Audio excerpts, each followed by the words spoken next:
Tako, spoštovane dame in gospodje, ena resna tema na Ptuj-Liksu, da ne bomo samo okoli satirikov naskakali. Z nami je gospod Andrej Čuš in njegov projekt Povežimo Slovenijo. Tako da kar na dan z besedo, kaj je to? Ja, hvala za vabilo. Malo da popravim, Povežimo Slovenijo ni moj projekt, je naš projekt nas vseh. Res je, da je ideja za projekt nekako nastala v krogu blizu Zelenih Slovenije.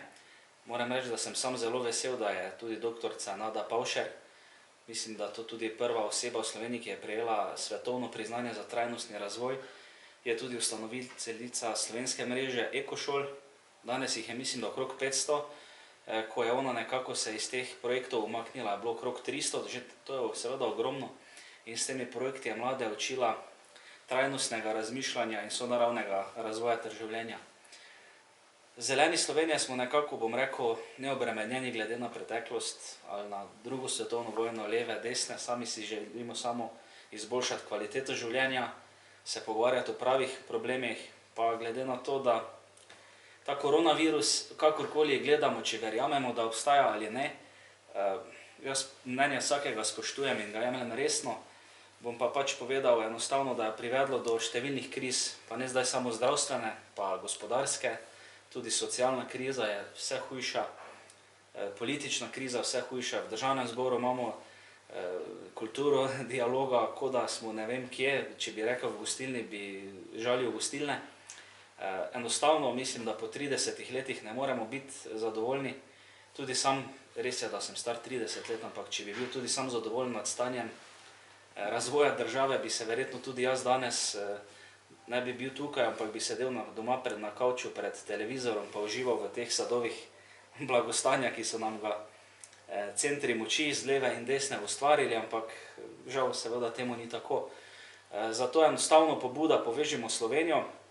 Zeleni Slovenije smo pristopili z vabilom do številnih drugih parlamentarnih, neparlamentarnih strank, lokalnih list, ki so aktivne in močne v določenih okoljih, posameznikov. In nekako ta projekt je zdaj nastajal nekaj tednov, smo rekli, da zdaj pravi čas, da gremo v javnost, da povabimo zainteresirane posameznike.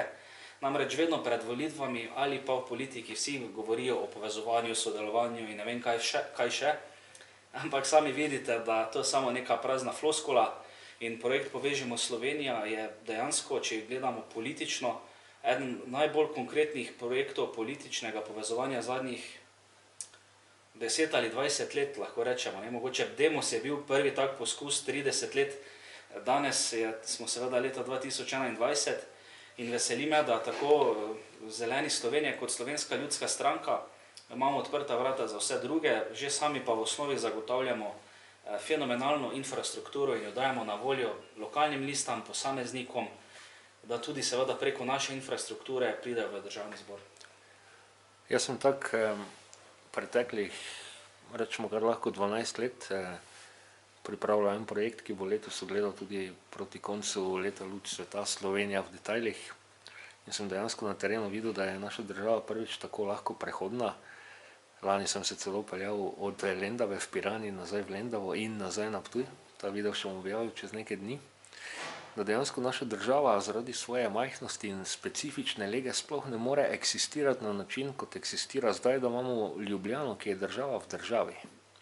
Kako se tega problema loti? To je temeljni problem Slovenije, je centralizirana Ljubljana. Policentričen razvoj države je definitivno problem, to čutimo tako mi. En v petek sem bil v Prekmurju, v Murski Soboti.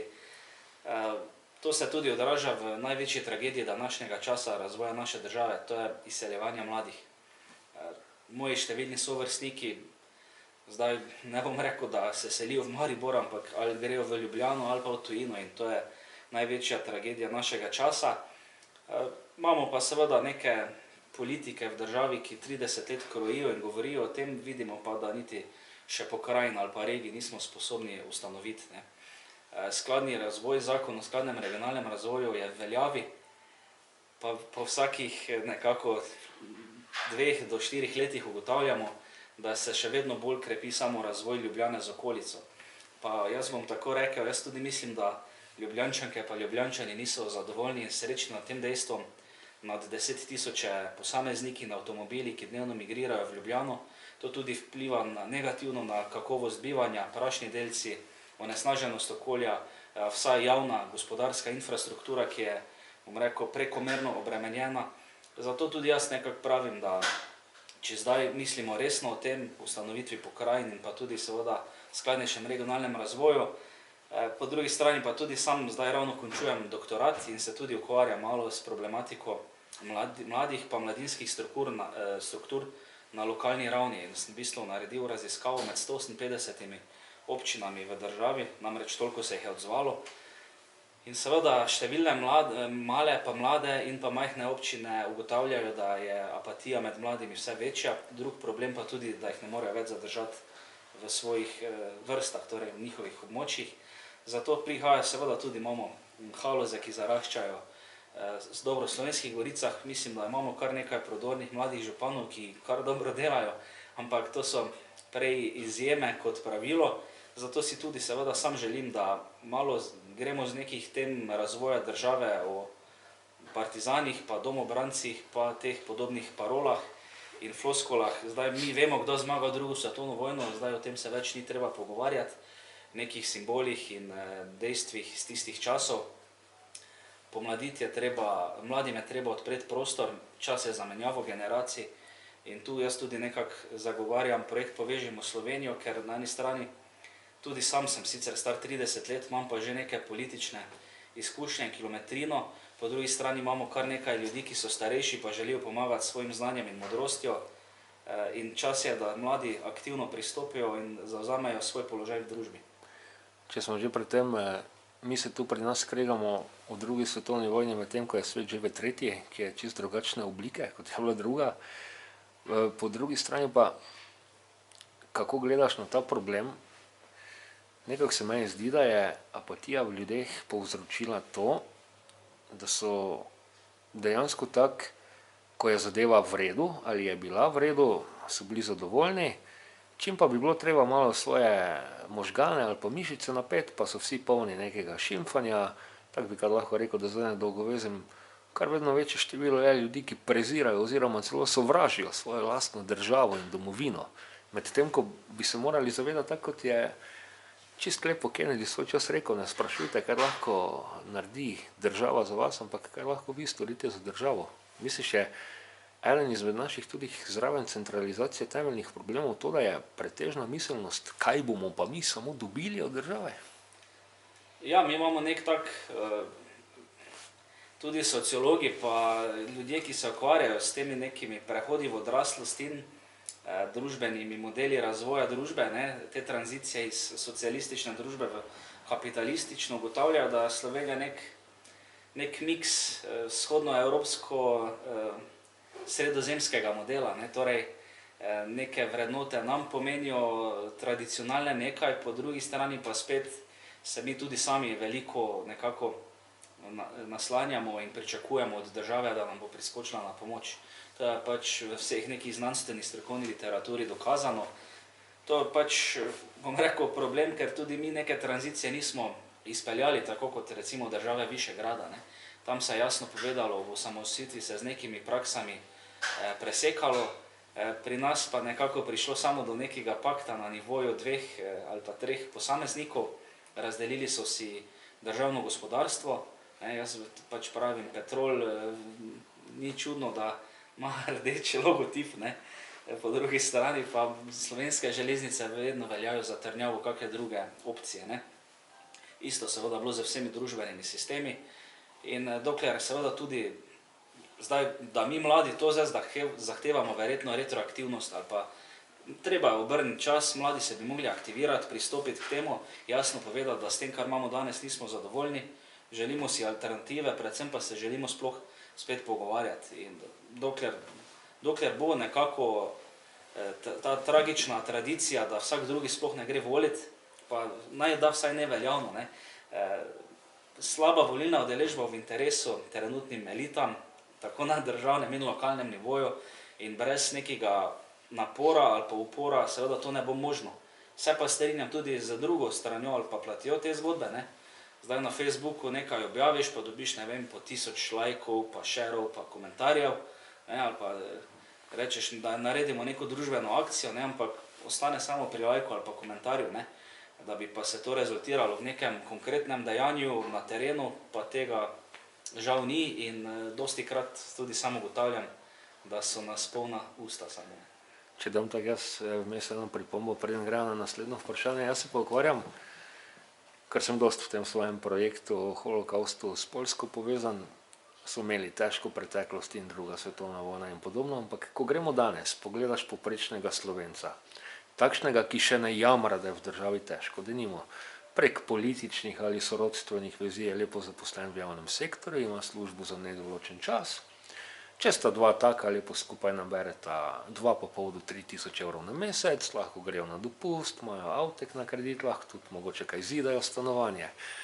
Najraje hodijo nakupovati v diskonte, Lidl, Hofer, bla bla bla, ampak potem stopiš denimo v Lidl in vidiš skoraj da že večina izdelkov made in Poland. Ja? Te države nekako tranzicijske ostale so skapirali, da morajo imeti produkcijo in proizvodnjo, da imajo income denarja. Pri nas pa se za vzdrževanje nekega našega sistema, ki želi ostati taki, ko je, mi vedno znova samo zadolžujemo.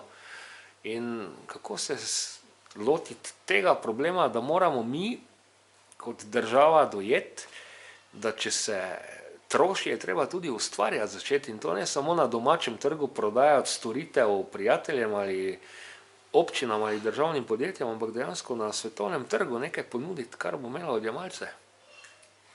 Jaz mislim, da rak rana razvoja naše države je, da smo prodali vso živilsko pridelovalno industrijo. To zdaj obvladujejo, pa jih mnogih seveda pohvalijo, da so dobri šefi ali pa lastniki glede Atlantic Grupa. Če ti skočim besedo, pardon, moram, da ne pozabo.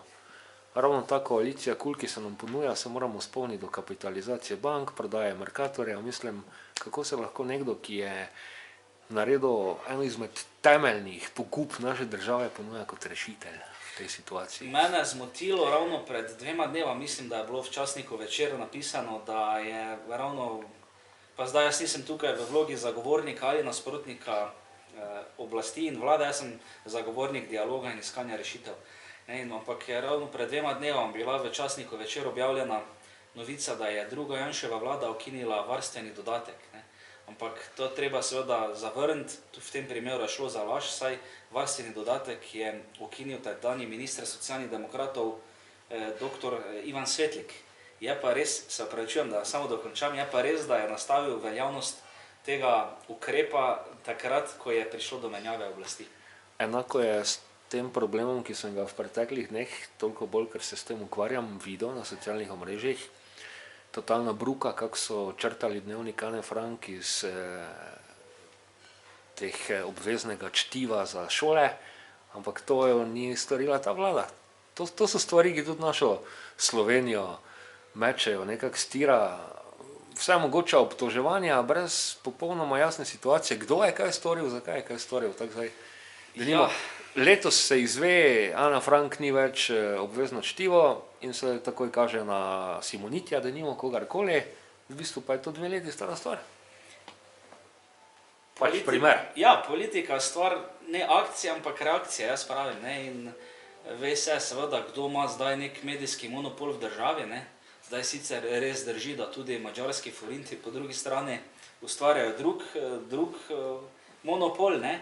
Ljudje zdrave kmečke pameti, pa bom rekel, ljudje, ki več neke te floskole, ki nas skregajo, ne verjamejo ali pa ne verjamemo, pa bom rekel, imamo ta medijski prostor precej zaprt. Zato tudi, jaz bom rekel, tudi v tem primeru s Piratsko stranko pa z Dobro državo zelo dosti sodelujemo na področju medijskega prostora, tudi javnega servisa RTV, kjer smo pač opravičeno razočarani nad, bom rekel, jaz sem si z vsemi novinarji zelo dober in jih spoštujem, pričakujem pa, da so tudi oni korektni do nas, torej, da oni imajo pogoje, da dobro delajo, da prejmejo nek honorar in da niso odvisni od nekih popoldanskih svetovanj pa storitev ali pa v službi drugih strank. In sam si seveda želim tega, šele takrat bomo lahko govorili, da imamo mi medije, ki so 4. veja oblasti. Danes, če pa gledaš pa samo tekmovanje v nekem nabijanju, pa kdo bo koga, ne, mene pač to žalosti in tudi, bom rekel, zdaj 2 leti, kar nisem nek, bom rekel, poklicni politik ali pa nek funkcionar hud, ne, bom rekel, odvrača, ne, zato me niti ne čudi, da se ljudje odločajo, da o tem sploh nočejo več govoriti. Po drugi strani pa vseeno ta projekt Povežimo Slovenijo pa je dal nek tak navdih pa inspiracijo, pa tudi, ko sam vidiš, da nisi več sam, ko se nekdo zaveže, poleg, da bo držal štango in da gremo delati, je dosti lažje in to se mislim, da tudi vidi tako v obnašanju pa v nastopih, ne. Ena stvar pa je še pač, da se vse jemlje osebno v politiki, ne. Zdaj Margaret, bom rekel, v državni sicer niti ne toliko, ne, ampak v lokalni pa moram povedati, da sem kar malo negativno presenečen. Jaz pač pravim, če je komu v politiki vroče, lahko gre vedno ven, ne, in to velja za vse. To je rekla Margaret Thatcher že in za vraga še kako to drži, ne. Ja. Pardon, preden gremo zdaj na 4 finalna vprašanja, ki jih vsakdo od nas hoče čuti strani Čuša, povem to. Jaz sem več kot 15 let nazaj bil avtomobilski novinar. In takrat na začetku neke svoje poklicne poti človek želi dejansko delati točno tako, razlaga za javno. Dobiti nek proizvod v roke, ga testirati in opisati. In jaz se spomnim, da že takrat, ko je bilo kaj objektivno povedano, da na izdelku, ki smo ga testirali ali komentirali, ni bilo v redu, so takoj sledili klici lastnikov avtosalonov, ki so denimo kupili oglas v časopisu in to ne sme tako pisati, to mora pisati, da je v redu. In takrat sem spoznal, kako strašno orožje je dejansko pressing na novinarje, da pišejo, kar naročnik želi. In če gre seveda za neke proizvode, ki jih mi uporabljamo v vsakdanjem življenju, je toliko huje, če cel nek center moči pritiska na neko vejo poročanja. Dejansko ti ustvarijo realnost, ki z realnostjo nima nobene veze, oziroma neko namišljeno resničnost. Ja, denar je sveta vladar, ne, posebej pa v Sloveniji se to vidi, ker zdaj jaz ne bom bivših časov sodil, ker v njih nisem živel, ne, ampak ti centri moči so se obdržali in te veze, novinar, politik, gospodarstvo so prepletene, ne. Lastniki medijev imajo tudi interese, ker so gospodarski subjekti, jim je seveda, ne vem, cilj, da gradijo, da dobijo tam, da konkurenco onemogočijo. Jaz pa mislim, da to konflikt interesov, ne. Zdaj o tem pa kaj veliko, razen Bojana Dobovška pa Dobre države, pa mi zeleni sploh drugi ne govorijo, ker ali so se sprijaznili s tem, ali pa so del tega. To pa zdaj si mora sam vsak odgovoriti. Dobro, zdaj prekinemo prvi video in gremo na drugega, kjer bojo vprašanja.